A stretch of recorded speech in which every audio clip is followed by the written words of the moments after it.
In the spiritual world, you must have it before you have it. So it will not appear until you already have it. Am I making sense? So long as you think you don't have it, you'll always be chasing it.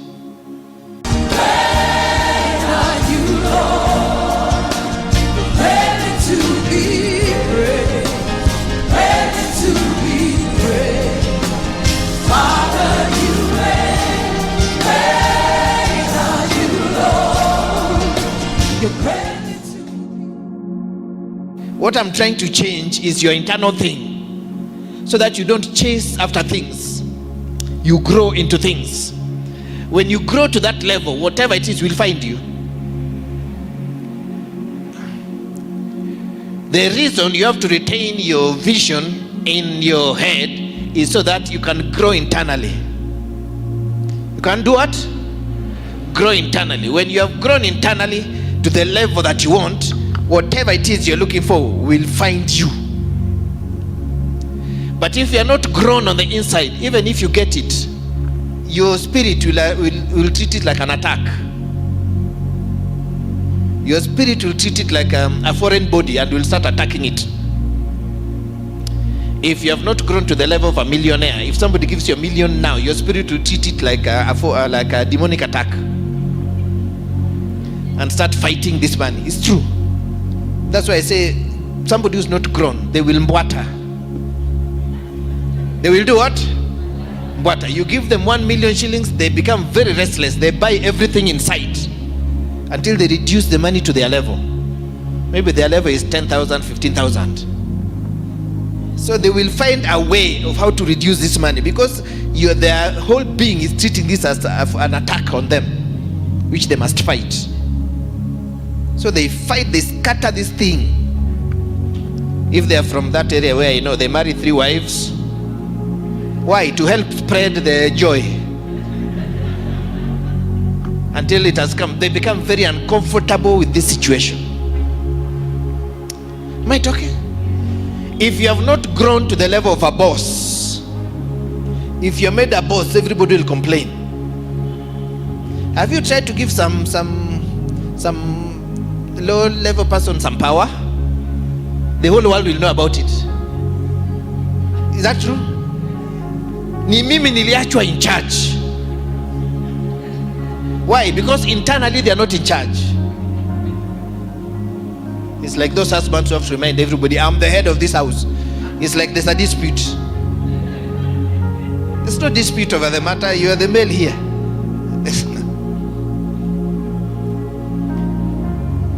If you have to proclaim your integrity, it's because inside you are not that thing. You're not. You're not. You have to grow into that which you want, and that takes time, that takes effort, that takes diligence and discipline.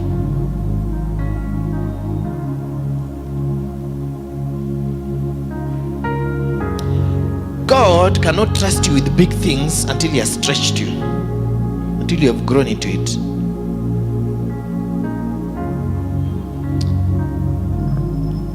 I normally ask people, what do you want God to do for you? Let Him give you 10 million shillings. I say, if God gave you 10 million shillings today, you'll be destroyed. Because you're a thousandaire. You're what? A thousandaire. So God cannot give you that which is that you're not. You must be that on the inside before you become that on the outside. Somebody's surrounding is a picture of who they are on the inside. Okay. You are where you are now because that's who you are inside. You cannot lie to life. You cannot lie. You can't fake.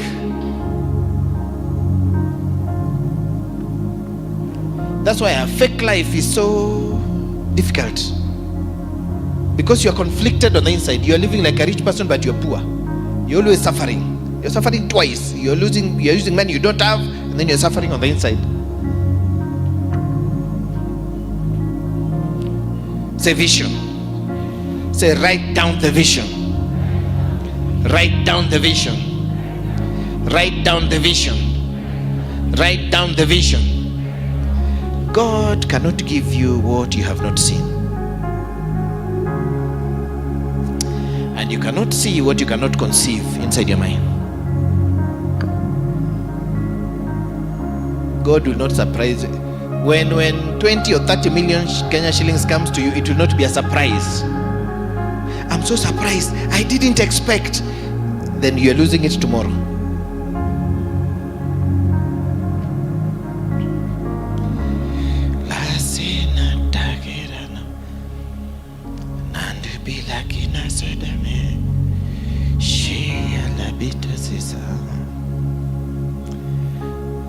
So you write down the vision, and number 2, you speak to yourself. These are, I'm telling you, ways of keeping the vision inside yourself. You speak to yourself. The Bible says, speak to yourselves in psalms, in hymns, and spiritual songs. So you've been given the content of the conversation that must be going on inside of you. It is not, I am going down, economy is crashing. No, the Bible says when you're speaking to you, make sure it is psalms, it is hymns, and it is spiritual songs. Give your mind, create an environment that will attract this thing, that will make you grow. In psalms, speaking to yourselves, in psalms and hymns and spiritual songs. This is the content of the conversation that you must be having with yourself. Put KJV, not speaking to another. The Bible says speaking to yourselves. Speaking to yourselves. So, because you are always speaking to yourself. Is that true?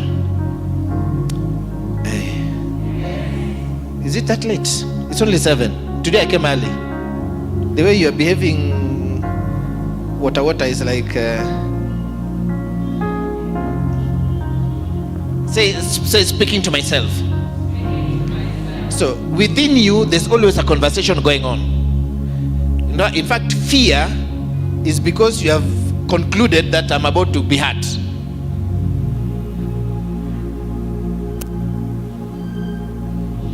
Inside your spirit, inside your mind, there's always a conversation. Is that okay? Now, the Bible gives us the content of this conversation. It says it must be psalms, it must be hymns, and it must be spiritual songs. How do I know? Inside you, there's always a song going on. Are you aware? Inside you, there's always a song. There's always a song going on. Something is always humming. And I've taught here, whatever you'll be humming depends on what you've been listening to. Shake something. Shake.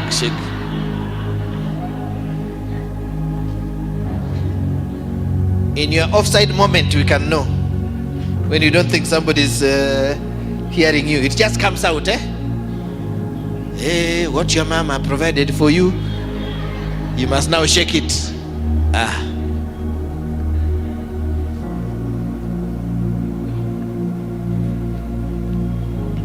That's why you must always guard your ear gate, because your ear gate is what that thing gets through to enter your spirit. So that when you're quiet, when you have quietened down, then it begins to come to the surface and you begin to hum it. Is that okay? Okay. Normally when I come here, I pray. After I prayed, I keep quiet. And then I start singing. Where do you think I get the song from? I listen inside, what is there? And I pick. True? There's always a spiritual song going. It's singing and making melody where? In your heart to the Lord. This will help hold your vision. Why? Because circumstances are trying to contradict this vision that God has given you. So you must live life in the vision world, not in this world.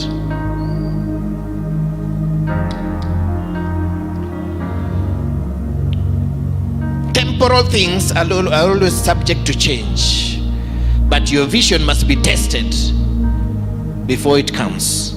Your vision must be tested. Do you really believe it? Do you really believe it? Do you really believe you are this? So you must learn to fight what do you call this? Poor self-concept, the feeling of unworthiness. The feeling of unworthiness. This is the biggest killer of visions. So people settle for less because you don't feel you're worth anything good. One, because you made a mistake. Oh, I made a mistake. I got 5 babies and I'm not married. So me, I'm not worthy. So you're feeling you're down on yourself. Oh, I made a mistake. I didn't finish school. Oh, I made a mistake. I was given money and I squandered it. Oh, I made a mistake. This, that. Oh, I made a mistake. I smoke. Oh, I made a mistake. I watched pornography. Oh, I made a mistake. I did this. Oh, I made a mistake. So you're thinking of your mistake and you're using that excuse not to pursue the vision that God has given you. Because for the vision to come, you must really believe. Really, because you can't fake. You must actually believe that this is who you are, for real. Not try sex. Okay, let's try. If it works, it works. If it doesn't work, we tried. No. You must convince yourself. The Bible says Abraham persuaded. He was persuaded. He was persuaded. You must persuade yourself that this is what God has made me. I didn't make myself. Do you know if I wasn't persuaded God had called me, I'd have so much trouble? I'd have. Because so many things, shortcomings, people's talks, what? They always come. If I am not persuaded I'm called of God, if I'm persuaded I have to minister in my own strength, or if I'm persuaded that who I am is anything to do with, I would not do anything.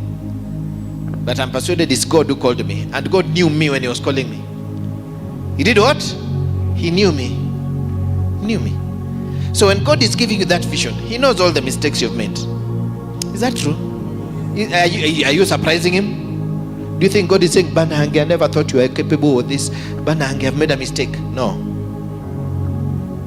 So God knows you exactly. And then having known you like this, he decides, this is what I'll give you.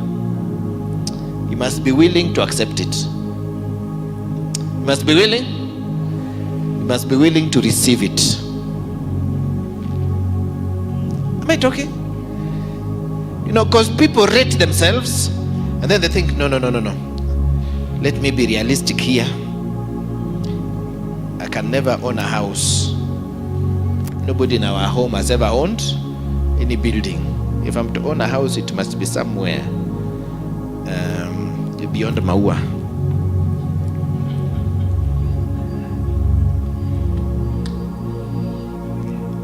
So you convince yourself, this is my level.